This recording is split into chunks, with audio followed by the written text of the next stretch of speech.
As we told you earlier in the program, the big soybean crop this year might be a boon for Louisiana farmers as the bean market has been climbing steadily in price over the last 2 weeks or so. Joining us now with this week's Bottom Line is Neil Melancon. And Neil, the prices just aren't going through the roof for beans. They appear to be skyrocketing for just about every grain crop we grow here in Louisiana.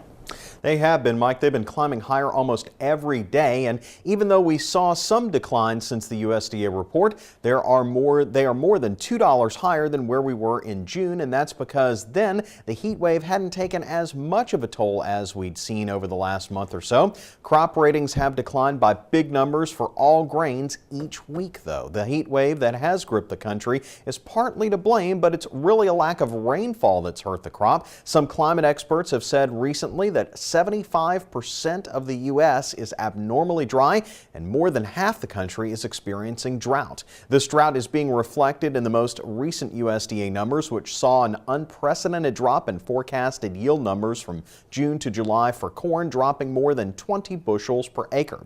The ending stocks were cut more than a third for corn, meaning 700 million bushels less than predicted in the last report. Soybeans also showed a big drop, losing more than 3.5 bushels per acre, meaning a nationwide loss of more than 155 million bushels. With exports and usage offsetting each other, that means there's going to be slightly less carryout for beans this year than expected.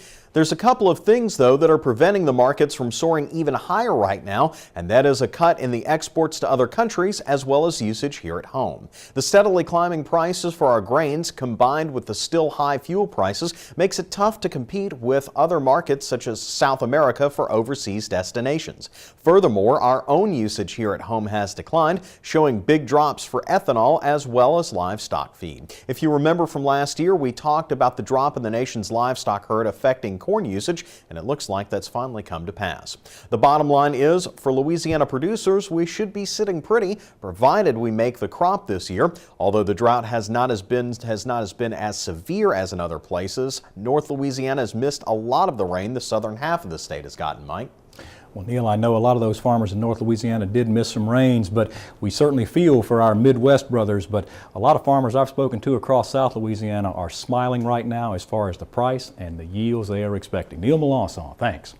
And remember, you can listen to any of Neil's daily radio reports on the Louisiana Farm Bureau Radio Network for a list of stations where you can tune in or listen online. Just click on over to our website, twilatv.org, and click on the LFB radio link on the left side of the home page.